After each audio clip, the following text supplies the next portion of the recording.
Então ele fazia uma série de críticas à forma como se conduzia a luta contra a ditadura, que o PCB acabava se dissolvendo no então MDB. E perdia sua feição revolucionária, seu caráter revolucionário. Passava a ser mais um entre os liberais.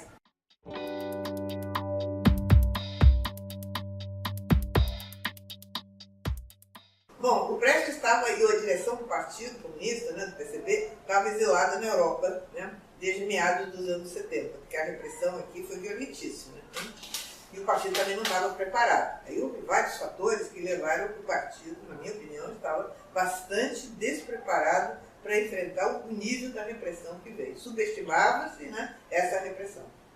E a partir dos anos 70, né, a repressão, na medida em que a chamada ultra-esquerda, ou seja, o pessoal que recorreu à luta armada, foi dizimado, aí a repressão se voltou contra a direção do PCB. E realmente, né, até hoje, tem 10 dirigentes do Partido Comunista desaparecidos, do PCB desaparecidos. Não se sabe exatamente o que aconteceu com eles, né, fora muitos outros militantes, né, uma quantidade muito grande de gente morta, desaparecida, torturada, enfim. Foi uma repressão muito violenta contra o partido. Então, a partir de 71, a própria direção tomou medida de começar a retirar pelo menos 1/3 da direção do partido para o exterior. Aí o Prestes saiu em 71, né, foi para Moscou. Mas depois, outros dirigentes começaram a ter que sair também, porque estava impossível sobreviver aqui. E muitos foram assassinados aqui, desapareceram. Né? Então, a partir de início de 76, né, foi reorganizada a direção do partido no exterior. E eu até passei a fazer parte, eu e mais alguns outros poucos militantes, né, que já militávamos, já ajudávamos, a direção estava numa situação muito difícil, então cooptou-se, usava essa palavra, fomos cooptados para a direção, que também não tinha condições de realizar congresso, né, naquela época. E essa direção, em pouco tempo, se revelou que algo que já vinha aqui no Brasil, eram as divergências do Prestes com a maior parte do Comitê Central. Só que no Brasil era muito difícil reunir, né? A repressão pública era muito grande, então tudo isso ficava mais, digamos assim, em banho-maria. Né? Mas já no 6º Congresso do PCB, que se realizou em 67, né, na clandestinidade, o Prestes tinha uma posição diferente e de crítica e minoritária do Comitê Central. Só que ninguém sabia isso, até porque ele não podia também dizer isso, né? Porque ele tinha que cumprir a disciplina do que tinha sido decidido. Mas esse meu último livro, justamente a biografia dele, né, eu tenho esses documentos e mostro, né, como inclusive trechos do informe político que foi apresentado por ele nesse 6º Congresso, não foram reproduzidos, porque não foram aceitos, foram derrotados pela maioria na resolução política. Então existe uma diferença entre a resolução política e o informe político. Isso já no 6º Congresso. Logo depois do 6º Congresso, né, já em 69, 2 anos depois, ele propôs uma discussão no Comitê Central a respeito da orientação política, porque ele discordava, achava que tinha problemas que tinham que ser discutidos. Né? O Brasil tinha mudado, não se podia continuar repetindo, principalmente aquela questão da revolução em 2 etapas, né? Que precisava fazer primeiro uma revolução nacional e democrática para desenvolver o capitalismo, chegar a um capitalismo autônomo e depois fazer a Revolução Socialista. Quer dizer, o Prestes começava a ver que isso não tinha nada a ver com a realidade brasileira, isso estava errado, precisava ser revisto. Só que a maioria do Comitê Central não aceitava isso. Aí ele propôs uma reunião específica, na clandestinidade, difícil e tal, para discutir uma série de questões. E elaborou um documento, e até sugeriu que outros que quisessem elaborar esse documento para travar essa discussão. Esse documento, que é grande, um documento grande, na época ele apresentou, né, nessa reunião, foi apresentado com antecedência, e o pessoal, a maioria do Comitê Central, se recusou a discutir. Então foi um documento que não foi discutido, porque não quiseram discutir, sabe? Não tinha cabimento discutir aquele documento. Ele guardou esse documento e não pôde enfim, falar nesse assunto. Né? Então eu tenho uma cópia desse documento, felizmente foi preservada aí na família, né? E agora, com a publicação desses meus livros, eu tenho trabalhado com esse documento, mostrado, né, as teses que ele defendia nesse documento e que tinham sido derrotadas no Comitê Central. O Comitê Central não aceitava sequer discutir. Então ele fazia uma série de críticas à forma como se conduzia a luta contra a ditadura, que o PCB acabava se dissolvendo no então MDB.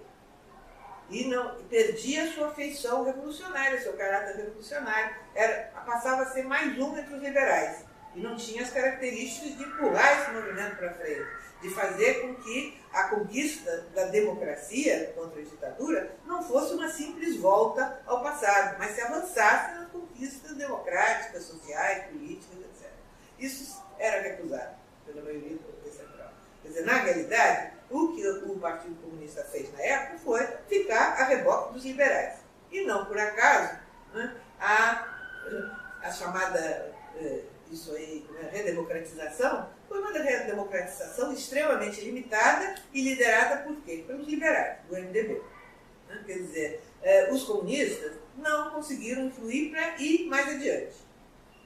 Porque, inclusive, os principais dirigentes, tirando o Prestes, defendiam que o negócio era esse, voltar antes de 64, reconquistar, né, aquela democracia burguesa de antes de 64. Né? Então ficava o reboque de Ulisses de Guimarães, Tancredo Neves, na realidade era essa. E o Prestes travava essa luta já no Brasil. Aí, na Europa, essa luta se acirrou. Até porque havia mais facilidade de reunir. Né? Estávamos todos lá, tinha apoio dos países socialistas, então podia ser longamente reunir, discutir e tal, e sem perigo nenhum, né? E isso facilitou a discussão e o agravamento da divergência. Então, essa divergência do Prestes, do nosso grupo, que era um grupo pequeno, minoritário dentro do Comitê Central, foram se acentuando naqueles anos de 76, 77, 78, 79. E 79 ficou claro para o Prestes que não tinha como. Quer dizer, a maioria do Comitê Central não aceitava, tinha uma visão corporativista, o pessoal não queria fazer autocrítica, não queria mudar, estava agarrado aos seus cargos, sem nenhuma disposição de mudar nada. E o Prestes, para ele, ficou claro que só tinha um jeito, romper. Só que nós já estávamos em 79 já estava se falando na anistia, né? Havia grande chance da anistia ser aprovada, como foi em agosto, né? E de voltar ao Brasil. Aí ele defendeu, ele deixou de participar da reunião do Comitê Central, a última reunião do Comitê Central ele não participou, se afastou da comissão executiva e se colocou nessa posição. Vai voltar ao Brasil para discutir com a militância e aí tomar uma posição pública. E foi o que ele fez, né? Em outubro de 79, assim, logo depois da anistia, ele volta e começa a ser muito procurado, conversa com não só grande parte da militância do PCB, como com muita gente de outros setores, da esquerda, jovens, enfim. Ele é muito procurado nessa época, conversa com muita gente, e afinal, em março de 80, né, ele lança a carta aos comunistas, rompendo com a direção do partido, denunciando e mostrando que aquela direção tinha totalmente abandonado os objetivos revolucionários, tinha capitulado. Né? Então, tudo isso, na nossa visão, na dele, na minha, assim, era um grupo bastante restrito na direção, né, que não tinha a menor condição de convencer a maioria, porque ela não queria ser convencida. Chegamos à conclusão que só tinha esse jeito, romper mesmo, e a análise que eu faço hoje é que realmente isso explica, né, a própria posição dos comunistas e das esquerdas, de uma maneira geral, que grande parte das esquerdas recorreram à luta armada, que era uma coisa totalmente sem perspectiva. Foram simplesmente liquidados, isolados, não havia apoio popular para fazer a luta armada no Brasil na época. Não tinha mesmo. Quem viveu aqui nessa época, você vê que não. O povo brasileiro não estava afim disso. Resultado, ficaram isolados na sociedade e foram trucidados, esmagados tragicamente, que até foi realmente algo lamentável, né? Porque muitos jovens que podiam estar aí hoje atuando, né? E tinham, às vezes, talento e capacidade, foram liquidados fisicamente, né? Foi uma liquidação em massa. Essa é a realidade. E não se teve capacidade de influir nos acontecimentos para que essa redemocratização fosse mais avançada. Ela foi extremamente limitada. Basta dizer que é uma anistia para os torturadores também. E até hoje isso vigora. Enquanto outros países, aí, os nossos vizinhos andaram revendo isso, processando, condenando, né, os militares, aqui no Brasil não houve nada disso. Né? O máximo que se conseguiu chegar foi a Comissão da Verdade, né, que andou fazendo algumas denúncias, mas não passou disso. Né? Porque na hora de processar mesmo, nada feito. Né? Nada feito. O Ustra morreu fora da prisão, né, e eles estão morrendo de morte natural. Né? Então, foi realmente uma transição muito limitada.